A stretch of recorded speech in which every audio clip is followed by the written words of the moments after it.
Dashur miq, mirëmbrëma nga televizioni i NTV-s. Sot do diskutojmë mbi një temë e cila lidhet me varësinë e sheqerit. A mos vallë në trupin ton kërkon vetë trupi sheqer, pra kërkojnë qelizat sheqer, qelizat e shëndetshme sheqer, apo mos ka dhe mikroorganizma të tjerë oportunist ose mikroorganizma të këqij të cilët bëjnë të mundur kërkesën e sheqerit. E më do të jetë përsëri Grisela Zendeli, ku emisionin do ta zhvillojmë pyetje dhe përgjigje. Faleminderit Grisela. Luciana, të falenderoj. Atëherë siç e the dhe ti do ta nisim me sheqerin dhe do ta nisim me pyetjen e parë, nëse është dëshira për sheqer gjithmonë nevojë reale e trupit për energji, apo nga ana tjetër mund të jetë një sinjal i çrregulluar nga mikrobioma e zorrëve. Tani, nëse ne kemi një si thosh, një uri të shtuar përkundrejt ose jo që përkundrejt sheqerit, dihet që duhet ta dimë se mikrobiota është e çrregullt. Pra, një ndër arsyet më kryesore që bën të mundur këtë dëshirën për sheqer është zora e cila nuk është në funksion të shëndetshëm, plus që dhe bakteret e mira. Trupi jon zakonisht ka nevojë për sheqer në sasi të caktuara, por ka njerëz cilët konsumojnë produkte të cilat janë të ëmbla nivele shumë të larta. Dhe kjo lidhet me disa mikroorganizma vërtet që kërkojnë pra burim sheqeri ose burim glukoze, që këtë glukozë që e marrin më pas e fermentojnë dhe përdorin si burim energjie dhe përdorin si substrat. Pra, dëshira e sheqerit nuk vjen vetë nga organizmi ynë. Një person që nuk ka furtuna sheqeri ose një shtim të oreksit përkundrejt konsumit të sheqerit do të thotë që i ka zorët e shëndetshme. Nëse ne her pas here duam diçka të ëmbël, atëherë trupi jon ka diçka që e ka në deficiencë ose nuk e ka marrë. Kjo lidhet me shumë deficienca me mineralet ndryshme, siç është magnezi, kaliumi, siç janë dhe shumë vitamina, por janë dhe këto mikroorganizmat e dëmshëm ose këto mikroorganizmat oportunist, të cilët shkaktojnë kërkesën ose dëshirën e konsumit të sheqerit. Qartë. Luciana, nga ana tjetër, në rritjen e dëshirës për sheqer, por edhe karbohidrateve të thjeshta, sa rol luajnë këtu bakteret e dëmshme të zorrëve? Sa më shumë produkte të tilla ne t'i japim, me zëm, fjala vjen do bë njerëzit mund të thonë në fund të emisionit që po dhe frutat kanë sheqer, po thuajse shumë ushqime kanë sheqer. Ne kemi fjalën më së shumti për disa ushqime që janë edhe ushqime të procesuara. Do me thënë, këtu marrim pak këto biskotat, croissantët, ose produktet ushqimore që janë procesuara me vajra industrial, që kanë brenda dhe maltodekstrin edhe sheqerna të cilat janë të procesuar. Këto janë futen te këto ushqimet që kanë edhe ëmbëlsuesa ose konservuesa të shtuar.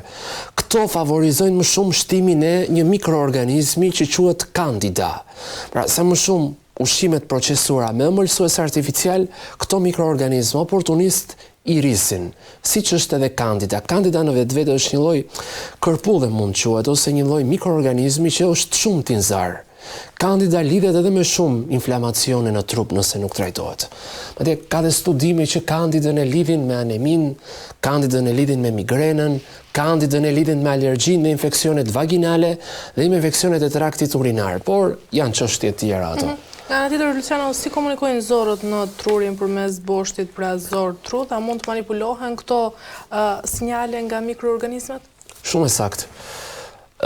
Ne kemi folur edhe unë kur këtu e kam bërë emisionin Boks Shëndeti, her pas here kam theksuar dhe kam nënvizuar rëndësinë që ka boshti zor-tru. Mirë po, këta mikroorganizma, që një ndër këto është edhe Candida, duke qenë se përdorin sheqerin, pra përdorin glukozë, janë dhe disa mikroorganizma të ndjerë, firmicidet ose disa shtama të streptokokëve. Këto duke qenë se përdorin sheqer, këto përdorin dhe disa komponent ose funksione enzimatike. Candida, duke qenë se përdor glukozën nga transportiret membranor, bën të mundur që të përdori një enzim, i cila quhet pyruvat karboksilaz. Dhe Candida formon në shtresën e mukusit ose në pjesën e epitelit të zorëve disa metabolit inflamator ose disa metabolit toksik për qelizën, që këto quhen acetaldehide ose dhe më pas etanol. Pra Candida e fermenton shton piruvatin dhe nga piruvati lind një substrat ose një molekul i cili quhet acetaldehid. Dhe acetaldehidi është toksik, pra irriton barierën e zorës, redukton mukusin, pjesën e ting junctioneve ose zonulat aderente ose pjesën e lidhjeve të zorës së hollë. Pra mikroorganizmat e këqinj shkaktojnë dhe ankth në trupin tonë, ose oportunist. Lidhen dhe me dhimbjen e kokës, ndryshojnë dhe neurokimin e trurit. Pra, si që tham pak më parë, që lidhen dhe me migrenën, sepse aktivizojnë disa receptor të nervave kranial, kur këto kolonizojnë. Dhe trajtimi Candidës është pak i vështirë sepse krijon edhe biofilm. Pra, këto mikroorganizma oportunist krijojnë në zonë e trash edhe në sipërfaqen e mukozave ose në pjesën e membranave sipërfaqësore, krijojnë edhe një strukturë që quhet biofilm dhe bëhet pak i vështirë trajtimi i tyre sepse duhet të qarë kjo mukoza ose kjo bariera apo kjo pjesa e biofilmit. Prandaj që patjetër e ndryshojnë dhe lidhen me ankthin, me pagjumsinë, lidhen dhe me një gjendje të agituar ose person herë pas herë ka dhe momente të cilat mund të dalin dhe nga kontrolli sepse ndikojnë dhe në sistemin nervor qendror. Ndërkaq Luciano, dëshira për ëmbëlsira mund të jetë thjesht më shumë një çështje biologjike, pra mikrobiom, se sa thjesht një çështje vullneti?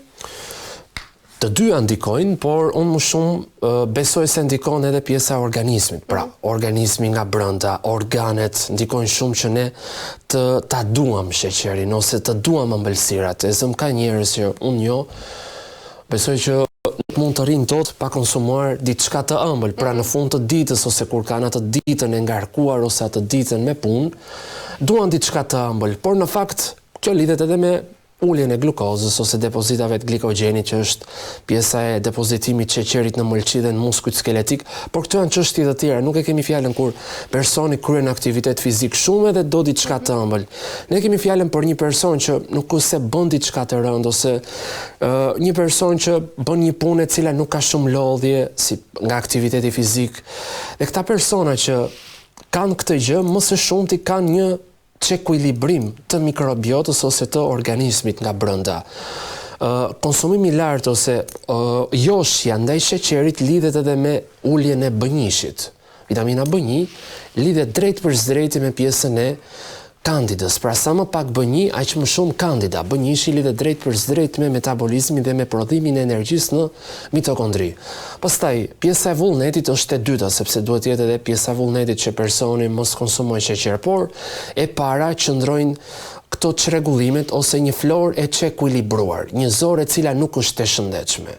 Këtu janë dhe rastet e antibiotikëve, sepse dhe pas marrjes së antibiotikëve mund shtohet edhe Candida. Shumë njerëzit mund të pyesin, të dalin pak nga konteksti dhe i pyetjes që unë këtu kam treguar gjuhun. Kjo është pjesa e brendshme e gjuhës, domethënë persona që kanë Candida kanë dhe disa herpesa, pra lindin edhe skuqje ose inflamime, acarime në pjesën e gjuhës, ose te gingivat, ose poshtë gjuhës, pjesa sublinguale, acarime afte ose në terminologjinë popullore, ose dhe në pjesën e gjuhës, gjua bëhet e bardhë. Njerëzit mundohen që ta lajnë me pjesën e furqës edhe me pasta të ndryshme. Por në fakt, kjo që shikoni këtu është shenjë tipike e Candidës. Siç është gjuha, ashtu dhe pjesa e brendshme e zorës së trash krijon një biofilm. Edhe në zorën e hollë mund të krijohet në pjesën e ilumit terminal. Dhe kështu pengohet edhe përthithja e lëndëve ushqimore. Dhe Candida me anë të transportierëve membranor e përdor glukozën shumë lehtë. Dhe duke qenë se përdor një enzim e cila quhet piruvat karboksilaz, piruvatin ajo e merr dhe e përdor dhe më pas konvertohet në një lëndë e cila quhet acetaldehid dhe karbon dioksid. Acetaldehidi është toksik për mitokondrin, për proteoglikanët, glikolipidet ose për gliokaliksin, për atë mukusin e intestineve, dhe më pas kështu irritohet dhe krijohet një stres e bardhë në zorë. Dhe në gjuhë ajo manifestohet ose tregon atë shenjën. Lidhet edhe me sistemin nervor qendror, ankthi, domethënë, pra një person që nuk është i shëndetshëm nga pjesa e sistemit nervor autonom, që është me një ankth, që ka problematika dhe me gjumin, dhe pagjumësia e favorizon këtë gjë. Pra gjumi pjesa e stilit jetesës, ushqimi, aktiviteti fizik, zorët janë shumë të shëndetshëm. Pra, janë disa gjëra që e favorizojnë rritjen dhe kjo që ne kemi treguar me foto këtu është shenjë tipike e kandidës. Mirë, Luciano, a mund të ndryshoj dieta e pasur me sheqer përbërjen e mikrobiomës, por edhe të krijoj nga ana tjetër një cikël vërsie? Po, e ndryshon, atë që po thoni pak më parë që një person nëse merr antibiotik ose nëse ka marrë për një kohë të gjatë medikamente të ndryshme për stomakun, për pjesën e zorëve, këtu përfshihen klasa antiacideve për një kohë shumë të gjatë. Dhe antiacid nuk duhen përdorur. Antiacidet janë inhibitor të pompës protonike që ndalojnë ose frenojnë pompën protonike, ATP hidrogen, që të prodhojnë ose që të çlirojnë me anë të egzocitozës nga qelizat parietale protone. Pra, protonet janë hidrogen të cilat ju mbasin elektronet. Dhe medikamentet që janë antiacid, qetësuesat të cilat përdoren kot së koti, pa kriter, antibiotikët për një kohë gjatë, bëjnë të mundur që zora të jetë me të ekuilibruar dhe të rritet kandida. Dhe këto pastaj e ndryshojnë drejt për drejti balancimin e florës. Pra nga balans bëhet disbalans. Ndërkaq, a ekzistojnë studime, Luciano, që lidhin disbiozën intestinale me rritjen e konsumit të sheqerit? Po, ka shumë studime që ekzistojnë dhe që e lidhin pjesën e asaj që ne po flisnim edhe në pyetjen e kaluar, që konsumimi i ushqimeve të procesuara dihet që e ndryshon edhe florën e zorës. Nëse ndryshohet pjesa e florës së zorës, ndryshon dhe pjesa e, si thua, universit brendshëm që ne kemi, ose pjesës së arkitekturës qytetarëve që janë brenda këtij qyteti. Qytetarët janë ato mikroorganizmat, viruset, bakteret, parazitët, të cilat formojnë një ekosistem. Dhe këto nëse rriten shumë, pra nëse rriten më shumë bakteret, mikroorganizmat e dëmshëm, ose që shkaktojnë pak ato, e nervozojnë sistemin nervor enterik, sepse dhe zora e trash ka disa neurona aty që quhen neuronet e pleksit mjenterik.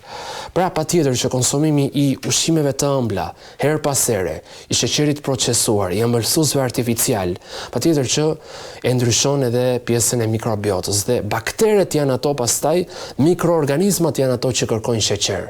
Siç tham edhe pak më parë, disa firmicite, disa shtama të streptokokëve dhe disa lloje të kandidave. Një ndër këto është edhe Candida albicans, pasi ka dhjetra dhe qindra kandida. Mirë, Luciano, nga ana tjetër mund të konsiderohet të shre fort pra për sheqer si një shenjë hershme e ekuilibrit intestinal? Patjetër që po. Ekuilibrimi intestinal ka lidhje të drejtë për drejtë me joshjen që ne mund të kemi përkundrejt ëmbëlsirave. Madje ka dhe njerëz që kur shikojnë një ëmbëlsirë ose kur shikojnë një gjë të ëmbël, deri diku bëhen edhe nervozohen sepse duan me njëherë që ta konsumojnë, por në fakt nuk janë ata, janë këto mikroorganizma oportunist, të cilët ndodhen në zorën e trash, të cilët me anë të organeve dhe mund të shkojnë në struktura të ndryshme të trupit, mund të shkojnë tek bajamet, mund të shkojnë tek pjesa e sipërfaqes së lëkurës dhe kështu shkaktojnë edhe disa rrugë inflamatorë. Candida ka disa receptorë aty që aktivizojnë edhe adenilatciklazën dhe piruvatkinazën. Pra kështu aktivizohet edhe përdorimi i piruvatit që konvertohet në acetaldehid, por konsiderohet si një lidhje shumë e madhe dëshira e konsumimit të sheqerit për Candida. Sa më shumë sheqer të duam, aq më shumë shumohet Candida në trup. Mirë, të mbyllim me rolin të cilët luajnë pra inflamacioni dhe neurotransmetuesit në krijimin e dëshirës për ushqime të ëmbla, Luciano. Tani, me këtë pyetje unë do të them edhe disa ushqime të cilat duhen eliminuar, sepse njerëzit mund të thonë që shiko se e folet çfarë është kjo Candida, e tham që është një mikroorganizëm, pra nuk është bakter, është si tip maja, është si një kërpull që mund të kuptoni dhe ju, dhe janë dhjetra dhe qindra lloje të tilla, që këto kolonizohen edhe në shtratin e brendshëm ose në pjesën e brendshme të zorës së trash. Por që neurotransmetuesit e zëm, glutamati i lartë është një neurotransmetues që qëndron në pjesën e korres prefrontale dhe madje ky aktivizohet dhe nxitet nga disa ushqime që kanë edhe kripra ose që kanë shtuesa apo aditiv ose konservant që këtu fusim edhe këto chipsat, patatinat, pjet me gaz, por më së shumti këto chipsat dhe patatinat që shtojnë glutamatin në tru, që shtojnë edhe receptorët e glutamatit. Edhe kështu pastaj favorizohet edhe çekuilibrim ose toniciteti apo tonusi vagali ulur, sistemi nervor autonom ose sistemi nervor parasimpatik. Pra, ushqimet që janë me aditiv, këtu fusim dhe kriprat, me monosodium glutamat, ose chipsat, patatinat, çfarë janë dhe të kripura, pra dhe kripa artificiale që jep shije, që ne her pas here na shkon mendja dhe të ëmbla dhe të pjesa e ushqimeve me krip, janë si pasojë dhe ndryshimet të këtyre bioreceptorëve, dhe këto lidhen pastaj dhe me deficienca ose mungesat mineraleve. Një ndër trajtimet ose si mund ta ndihmojmë ne trupin nëse kuptojmë që kemi kandida. Bëm analizë dhe në pjesën e një analize përkatëse që mund të jetë me anë të feqes, analizës gjakut, mbjelljes, na doli kandida, ose në sistemin urogenital, ose në sistemin gastrointestinal. E para gjë që ne duhet bëjmë janë pjesa ushqimeve me bulmet. Domethënë djathrat, pjesa e kazeinës dhe laktozës. Djath qumësht, këto 2-3 javë duhet i reduktojmë. Dhe zakonisht ushqimet që janë të procesuara. Dhe duhet shtojmë ushqimet të cilat kanë karvakrol, timolol, eugenol, mirtenol dhe këto zakonisht gjenden tek vaj rigonit, tek trumza, vaj kokosit. Vaj kokosit ka një lëndë e cila quhet kaprilik acid. Acidi kaprilik shitet edhe si suplement, por nëse ju keni dhe kandida në gjuhë, mund të bëhet edhe gargar, pra të shplajt pjesa e gjuhës. Por e rëndësishme njërë është trajtimi nga brenda. Nëse nuk trajtohet diçka nga brenda, nuk ka kuptim që trajtohet nga jashtë. Pra, gargar me vaj kokosi për të shplar dhe gojën dhe për ta pastruar. Gargar me ujë të ngrohtë dhe rigon, ka shumë vlera. Domethënë rigoni ka këto lëndët antioksidative, mirtenol, eugenol, neralinidiol, shumë i vlefshëm. Gargar qoftë edhe me lëngun ose me çajin e trumzës. Pra trumza mund të bëhet si çaj dhe mund të bëhet gargar. Por si vajra esencial nuk duhet të përdoren sepse janë shumë të fortë. Më mirë gargar, pra trumza, rigoni, qofse u kujtohet edhe nëna tona bënin gargar me trumzë ose me karafil kur ne kishim një dhimbje në gojë, ose kur kishim bajame të inflamuara. Pra, vaj kokosit si gargar me ujë, trumza dhe rigoni. Pastaj nga brenda, kvarcetina ka shumë vlerë, kvarcetina që të merret si suplement. Dhe jo me njëherë probiotik. Pra, kur ne kemi kandida, nuk duhen marrë me njëherë probiotikët.